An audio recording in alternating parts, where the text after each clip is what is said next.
საზოგადოებისთვის იყო ეს, რომ ნებისმიერი ალბათ უფრო დავარჩები ჰუმანიზმს უყურეს ამ ნორმატიულ აქტს და ეფექტურად ახორციელებდნენ და სტეპს უნდა გეყოთ ვაჟკაცობა იმისა. და ამ სისხლის სამართლის კოდექსზე რომ ვიღაც ხება, როდესაც შუა საუკუნეებში როგორც არის ამოღება და ასე შემდეგ. ესე იგი, სააპელაციო ინსტანცია სასამართლო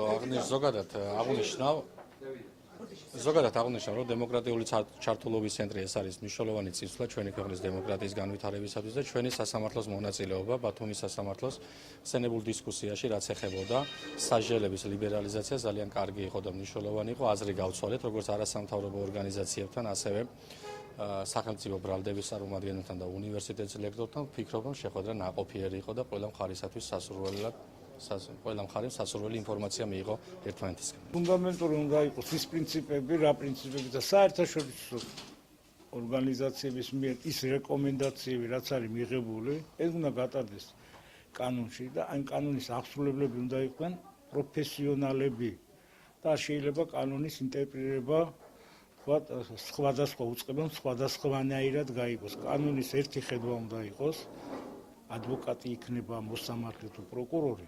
განმარტება კანონს ერთი კანონი არის ერთი და ყველას უნდა ჰქონდეს ერთი შეხედულება. სასამართლო საპროცესო კოდექსის 94 მუხლის საგამონაკლისო წესით გვაძლევს უფლებას ადვოკატებს თუ კი ჩვენ მოვიპოვებთ ისეთ კრიტერიულს, რომელიც არ გქონია წარდგენილი გამოძიების სტადიაზე, წარვადგინოთ სასამართლოში, თუმცა ჩვენ ამის წარდგენშიც ვართ შეზღუდული, კერძოდ ჩვენ გვაქვს მხოლოდ და მხოლოდ ერთი მტკიცებულების წარდგენის საშუალება, რაც არ არის საკმარისი კონკრეტული ბრალდების საქმეზე დაცვის უფლების სრულყოფილად განსახორციელება. ამიტომ უნდა არსებობდეს საგამონაკლისო წესით, როცა ჩვენ სარგებლობთ მტკიცებულების წარდგენაზე, მინიმუმ ერთ 3 მტკიცებულების წარდგენის საშუალება მოგვეცეთ.